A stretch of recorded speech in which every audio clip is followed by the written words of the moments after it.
ሆነሽ ነው? እኔን እኮ ተይኝ። የአባትሽ ልፋት ትንሽ ያሳዝንሻል?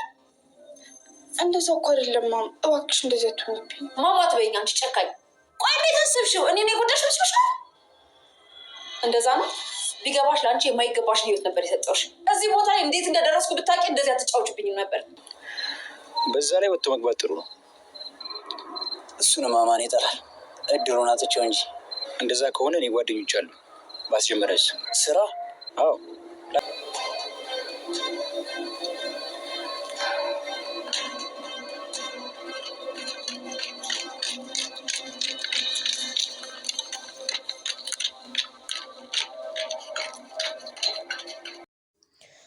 ሰላም ቤተሰብ፣ ሰላም በያላችሁበት የዓለም ዳርቻ ብዘት ተተረፍረፍ ይበልላችሁ። እንግዳ ድራማን የዛሬው ክፍል ይዘንላችሁ መጥተናል። ክፍል 49 እንዴት አያችሁት?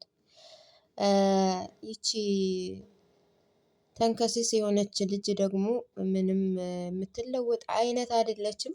መሲ ምስኪን ደግሞ ምግብ ይዛላት መታ ጥርቅም አርጋ ከበላች በኋላ እንደለመደችው ከፍ ዝቅ አድርጋ አስወጥታታለች። ለነገሩ አይገባትም ነበር ይቺ ምግብ ቀርቶ ማለት ነው።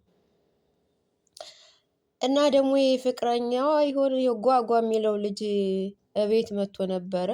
እንግዲህ ምን እንደሆነ አላማው ምንም አይገባኝም። እኔ ለራሱ አልገባኝም። እቤት መጥቶ እንዲከፈት በሩ አድርገው ነበረ። በሩን ከፍቶ ነበር ግን እና ወንድሟም ሲጠይቃት ፍቅር ይዞኛል አለች። ፍቅር እንግዲህ ትምህርት ያስቋርጣል እንዴ? በዛ ላይ ደግሞ የማይወዳትን ሰው ነው ሳይወደደችው። ግን ልጅቱ ጤነኛ አትመስለኝም። እኔ በበኩሌ የሆነ ችግር ያለባት ይመስላል።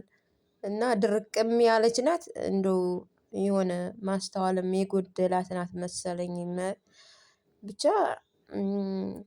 የምትስተካከል አይነት አይደለችም። ትንሽ ፈጣጣ ነገር ናት። ወንድምየው ግን በጣም በሳል አስተዋይ ነው። በቻለው መጠን ሊረዳት እየሞከረ ነው። ልጅቱ ግን የምትረዳ አይመስለኝም። እናቷም በጣም ተቆጥታታለች። በእውነት ለመናገር ያው አላቀበጠቻትም። ነገር ግን ኤልሱ ድርቅ ያለች ናት። በቃ ፍላጎቷ ያው ፍቅርና ፍቅር ተብዬው ነው ማለት ነው። ዳግም ደግሞ ምን አስቡ እንደሆነ አናቅም፣ ግን ለምን እንደሚጠላቸው ወንድሙን ለምን እንደሚጠላ አይገባኝም። ወንድሙ ጥሩ ልጅ ነው፣ ግን የሆነ እንትን ምንድነው ተንኮለኛ የሆነ ደረቅ ነገር ነው ዳግም ተብዬው ማለት ነው። አሁን ደግሞ ሌላ ሴራ ሲሯል ጥላቱ ጋር ሆኖ። አሁን እንደው እንግዲህ ምን እንደሚያደርግ እግዜር ይወቀው። መሲም ከእንግዲህ ከነዚህ ሁሉ መሲ ናት ትንሽ ሁሉ ነገር በጥንቃቄ እየያዘች ያለችው። ግን እሷም አሁን ላይ ወጥመድ ውስጥ ሳትገባ አትቀርም። ኤልሱ ያስቀመጠችውን እቃ ክፍሏ ውስጥ ወስዳባታለች። ምን እንደምታደርገው አይታወቅም። ያው በእርግጥ ደንፍታ ነበረ ሲመልሷት እጠፋለሁ ብላ ልጁ ጋር ስትወጣ መሲንም ገፍተራት ነበረ።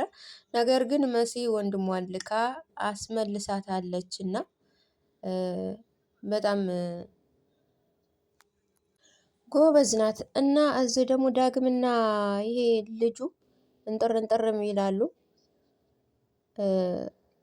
አሁን ደግሞ ሌላ ሀሳብ ይዘው መጥተዋል። እንግዲህ ሁለቱን ልጆች ለማለያየት ማለት ነው። ኤልሱ ትወደኛለች ሲል ደግሞ ደነገጠ። እንግዲህ ምን እንደሚሻላቸው አይታወቅም። ኤልሲ የምትወደው ዳግምን ቢሆንም ይሄኛውን ልጅ ግን ያው እንደ መጠቀሚያ ነው እንጂ የምትወደው አይመስለኝም። መኩም በጀግንነት መልሷል ልጅቱን ኤልሲን መልሷታል። ብቻ ምርጥ ድራማ ነው እንግዳ ድራማ። እናንተስ እንዴት አያችሁት? ሀሳብ አስተያየታችሁን እስኪ አስቀምጡልኝ።